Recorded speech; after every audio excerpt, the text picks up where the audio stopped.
샬롬, 주님의 이름으로 사랑하고 축복합니다. 오늘 우리가 함께 나눌 말씀 본문은 열왕기상 8장 12절에서 21절까지 말씀입니다. 그때 솔로몬이 이르되 여호와께서 캄캄한 데 계시겠다 말씀하셨사오나 내가 참으로 주를 위하여 계실 성전을 건축하였사오니 주께서 영원히 계실 처소로소이다 하고 얼굴을 돌이켜 이스라엘의 온 회중을 위하여 축복하니 그때에 이스라엘의 온 회중이 서 있더라. 왕이 이르되 이스라엘의 하나님 여호와를 송축할지로다. 여호와께서 그의 입으로 내 아버지 다윗에게 말씀하신 것을 이제 그의 손으로 이루셨도다. 이르시기를 내가 내 백성 이스라엘을 애굽에서 인도하여 낸 날부터 내 이름을 둘 만한 집을 건축하기 위하여 이스라엘 모든 지파 가운데에서 아무 성읍도 택하지 아니하고 다만 다윗을 위하여 내 백성 이스라엘을 다스리게 하였노라 하신지라. 내 아버지 다윗이 이스라엘의 하나님 여호와의 이름을 위하여 성전을 건축할 마음이 있었더니 여호와께서 내 아버지 다윗에게 이르시되 내가 내 이름을 위하여 성전을 건축할 마음이 있으니 이 마음이 내게 있는 것이 좋도다. 그러나 너는 그 성전을 건축하지 못할 것이요 내 몸에서 낳을 내 아들 그가 내 이름을 위하여 성전을 건축하리라 하시더니 이제 여호와께서 말씀하신 대로 이루시도다. 내가 여호와께서 말씀하신 대로 내 아버지 다윗을 이어서 일어나 이스라엘의 왕 위에 앉고 이스라엘의 하나님 여호와의 이름을 위하여 성전을 건축하고 내가 또 그곳에 우리 조상들을 애굽 땅에서 인도하여 내실 때에 그들과 세우신 바 여호와의 언약을 넣은 궤를 위하여 한 처소를 설치하였노라. 아멘.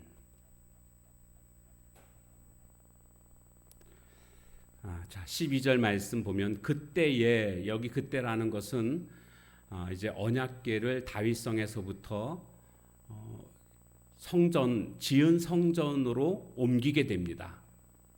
지성소에 언약궤를 안치하고 나서 이제 제사장들이 밖으로 나왔는데 그때에 구름이 이 성소에 가득하게 됩니다. 여호와의 영광이 임하게 된 것입니다. 바로 그때에 이제 솔로몬이 말을 하는 것이죠. 여호와께서 캄캄한 데 계시겠다 말씀하셨사오나 내가 참으로 주를 위하여 계실 성전을 건축했습니다. 원래 여호와 하나님은 어느 한 장소에 계시는 분이 아니시죠. 그러나 선한 마음을 가지고 하나님을 위하여 성전을 짓고자 했던 다윗, 그러나 다윗에게 허락하지 아니하시고 이제 그 아들 솔로몬을 통해서 허락하셨고 솔로몬은 그 성전을 건축하게 됐습니다. 그런데 이제 그 어느 장소에 이렇게 계실 수 있는 그런 분이 아니심에도 불구하고 여호와 하나님이 솔로몬이 지은 그 성전에 영광으로 임했다, 구름으로 가득했다라는 것은 하나님이 그 성전을 받으셨다라는 것이고요. 그곳에 거하신다라는 그런 의미를 담고 있는 것입니다. 그렇기 때문에 솔로몬의 입장에서는 너무나 감격스러운 것입니다. 내가 지은 이 성전, 물론 내가 지은 것은 아니겠죠. 하나님께서 허락하셨기 때문에 지어진 것이지만 어쨌거나 지금 자신이 이 성전을 지어서 하나님께 드린 것 아닙니까? 그런데 거기에 하나님이 거하셨다라는 것은 지금 인간인 내가 지은 이 성전이 참된 성전이 됐다라는 것을 의미하는 것입니다. 그러기에 솔로몬의 입장에서는 감격해 할 수밖에 없었습니다. 여기서 우리가 근데 또 하나 좀 생각해 봐야 될 것은 뭐냐 하면 하나님이 먼저 찾아오셨다는 것입니다. 그리고 구름으로 하나님의 영광을 드러내셨다라는 겁니다. 사실 솔로몬이 지은 성전이 굉장히 아름답고 굉장히 정성을 다한 그러한 것이지만 하나님 영광에 비해 보면 사실 보잘것없는 것입니다. 그럼에도 불구하고 하나님이 이곳에 먼저 찾아오셨다라는 오셔서 영광을 나타내 주셨다라는 겁니다. 오늘 우리들도 마찬가지 아닐까요? 오늘 하나님께서 인간의 몸으로 우리에게 먼저 찾아오셨습니다. 그분이 바로 예수님이십니다. 그리고 그분이 우리의 죄를 위해서 십자가에 돌아가시고 부활하셨습니다. 왜요? 우리를 구원하시기 위해서. 그러니까 우리의 구원을 위해서 하나님이 찾아오신 것입니다. 그것을 이제 신학적으로는 성육신하셨다. 하나님께서 인간의 몸을 입고 이 땅에 오셨다. 우리와 함께 해주시기 위해서. 그래서 그분의 이름을 임마누엘이다 이렇게 말하고 있는 것 아니겠습니까? 지금 솔로몬은 하나님이 함께 하시는 이것으로 인해서 감격해하고 있는데 오늘 우리들도 주님이 나와 함께 해주신다라는 이 사실로 말미암아 우리가 날마다 감격해하는 삶을 살아가야 될 줄로 믿습니다.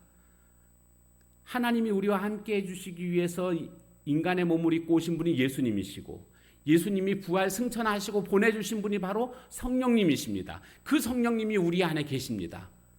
우리와 함께 거하십니다. 그러니 우리는 기뻐하며 감격해하는 모습이 되어야 할 줄로 믿습니다. 자, 그런가 하면 이제 이 솔로몬이 이 광경을 보고 백성들에게 축복하는 장면이 14절에 보면 나옵니다. 얼굴을 돌이켜 이스라엘의 온 회중을 위하여 축복하니. 근데 축복을 하는데 제일 처음에 이 백성들을 향하여서 15절에 보면 이스라엘의 하나님 여호와를 송축할지로다. 먼저 이스라엘의 하나님 여호와를 송축하라. 이것이 바로 솔로몬이 백성들을 향하여 했던 첫 번째 말이었습니다. 그러면서 그 내용들이 뭔가 보니까 여호와께서 이 성전을 완공하셨다. 이 성전을 물론 내가 이것을 다윗이 계획하고 이것을 내가 백성들과 함께 지어서 하나님께 드리긴 했지만 궁극적으로 출애굽할 때부터 이 출애굽이 이제 16절에 보면 나옵니다. 하나님께서는 이미 이 성전을 위한 계획을 갖고 계셨고 출애굽할 때부터 우리를 인도하여 낸 그날부터 이렇게 계획하셨고 선택하셨고 허락하셨고 간섭하셔서 결국 성전이 완공될 수 있었다. 그러니까 이 성전은 하나님이 행하신 것이다. 하나님의 손으로 이루신 것이다. 이것을 지금 백성들에게 말하고 있습니다. 그러니까 자신의 업적을 드러낼 수 있는 그런 상황 아닙니까?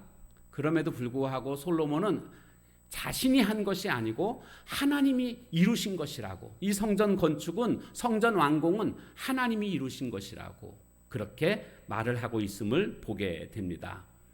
오늘 이 모습은 참으로 귀한 모습 아닙니까? 우리가 어떤 업적을, 어떤 성취를 하고 난 이후에 나의 이름을 높이는 것이 아니라 이 모든 것이 하나님이 하신 것이라고 이렇게 자신의 모습을 감추는, 겸손할 수 있는 이런 자가 계속 승리하는 자가 되는 줄로 믿습니다.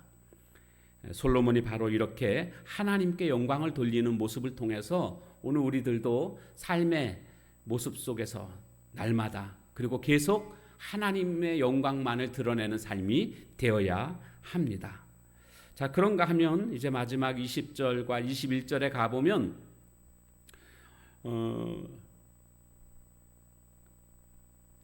20절 말씀 볼까요? 이제 여호와께서 말씀하신 대로 이루시도다. 내가 여호와께서 말씀하신 대로 내 아버지 다윗을 이어서 일어나 이스라엘의 왕위에 앉고 내가 아버지를 이어서 왕이 됐다. 그리고 내가 성전을 건축했다. 이제 그게 그 다음에 나옵니다. 여호와의 이름을 위하여 성전을 건축하고, 그리고 그 다음에 나오는 말씀은 이제 언약궤를 성전 안에다 안치하게 됐다. 내가 이렇게 했다라는 것은 무슨 뜻이냐면 내가 그렇게 이 귀한 일에 쓰임 받았다. 그것을 지금 말하고 있는 겁니다. 여러분, 하나님의 백성으로서 가장 귀한 일이 뭡니까? 하나님께 쓰임 받는 일입니다. 지금 성전을 건축하고 여호와의 언약궤를 그 성전 안에 안치하는 이 일에 내가 쓰임 받았다. 이것이 솔로몬에게는 가장 큰 기쁨이었습니다. 오늘 우리도 하나님께 쓰임 받는 복을 누리는 자가 되어야 합니다. 사도행전 16장에 가보면 바울이 그 복음을 전하기 위해서 원래 아시아로 복음을 전하려고 했었는데 드로아의 환상을 통해서 마게도냐 사람이 손짓하면서 우리를 좀 도와달라. 드로아는 그 아시아의 끝이거든요. 터키, 지금 나라 터키 나라의 가장 끝이고 거기서 이제 건너가면 바로 유럽입니다. 그래서 지금 이 드로아에서 환상을 봤는데 마게도냐 사람이 도와달라고, 그래서 자신의 모든 선교 계획을 접고 마게도냐로 건너가게 됩니다. 유럽 땅으로요. 첫 번째 만났던 장소가 빌립보였습니다. 거기에서 결국 빌립보 교회를 세우게 되는, 하나님께 쓰임 받는 그런 바울의 모습을 보게 되지 않습니까? 근데 거기에서 빌립보 교회가 세워지기까지 어떤 일이 있었냐 하면 16장 14절에 보면 자색 옷감 장사였던 루디아라는 여인을 만나게 됩니다. 그리고 복음을 전했고 그 마음의 문을 주께서 열어주셨고 그 집사람 전체가 다 세례를 받게 되었고 결국 루디아의 집이 빌립보 교회가 됩니다. 이때 이 루디아가 복음을 듣고 바울을 붙잡습니다. 15절에 가보면 16장 15절에 가보면 세례 받은 이후에 나를 주 믿는 자로 알거든 내 집에 유하라, 그렇게 붙잡습니다. 바울을. 이게 무슨 뜻이냐 하면 그래서 강권하여 머물게 했다, 이런 말씀이 나옵니다. 이것은 바로 내가 지금 쓰임 받기를 원합니다. 나에게 섬길 수 있는 기회를 좀 주십시오. 이래서 강권해서 바울을 집에 머물게 하고 섬겼다라는 겁니다. 이렇게 주님을 믿은 사람들에게 있어서 가장 큰 기쁨은 주의 일에 쓰임 받는 것입니다. 그러니까 루디아의 입장에서는 복음을 전하고 있는 바울 일행을, 즉 바울과 실라죠, 이 일행을 섬길 수 있는 것이 우리에게는 가장 큰 복이다, 이렇게 여겼던 것입니다. 오늘 우리도 복음을 위해서 쓰임 받는 그런 자가 되어야 하겠습니다. 오늘 솔로몬이 그렇게 쓰임 받은 것을 자랑스럽게 지금 말하고 있는 것처럼 오늘 우리들의 삶이 마무리될 때에 우리가 자랑할 수 있는 게 뭐가 있겠습니까? 돈 많이 벌었다고요? 아니면 어떤 높은 지위에 올라갔다고요? 그런 거 다 필요 없습니다. 왜요? 하나님 앞에서 그런 것은 자랑거리가 아닙니다. 하나님 앞에서, 그리고 우리가 어떻게 쓰임 받았는가, 이것이 우리의 참된 자랑거리요 상급인 줄로 믿습니다. 쓰임 받는 사람의 특징이 있습니다. 기도하는 사람입니다. 바울이 빌립보성에 가서 안식일이 돼가지고 기도할 처소를 찾습니다. 왜요? 성전이 없으니까요. 그래서 기도할 처소를 찾기 위하여서 성문 밖 강가로 나아가게 됐고 거기서 루디아를 만나게 됐던 것입니다. 뭐 하기 위해서? 기도처를 찾기 위해서. 이처럼 기도하는 사람이 결국 하나님께 쓰임받는 모습을 볼 수가 있습니다. 그리고 하나님께 쓰임받는 것이 우리의 복입니다. 오늘도 기도의 열심을 품고 하나님 앞에 쓰임받을 수 있는 하나님의 거룩한 종들 다 되시길 주님의 이름으로 축복합니다.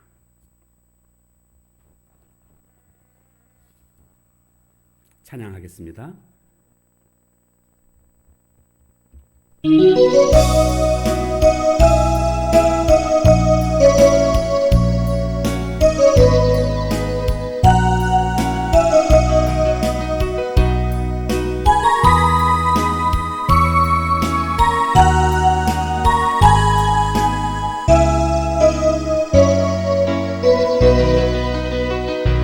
주님 내가 여기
하나님 먼저 찾아오셔서 우리를 하나님 자녀 삼아 주신 이 은혜를 감사드립니다.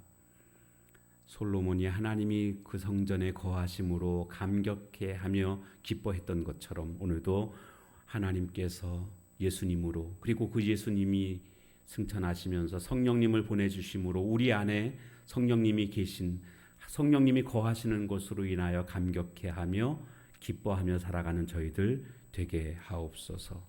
또한 이 성전을 짓고 자신의 업적으로 교만한 것이 아니고 하나님께서 다 이루셨다라고 고백했던, 겸손했던 솔로몬의 모습처럼 오늘 우리들도 어떤 성취한 업적에 대해서 무엇인가 내가 이루었다고 나 자신을 드러내는 것이 아니라 하나님께서 하셨노라고 하나님의 영광을 드러낼 수 있는 저희들 되게 하옵소서.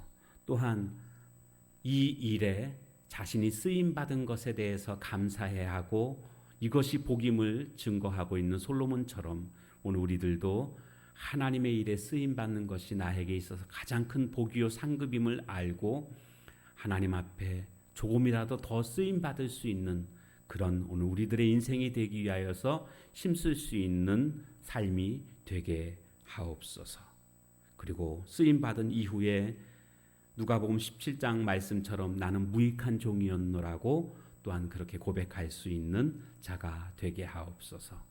감사드리며 예수님의 이름으로 기도합니다.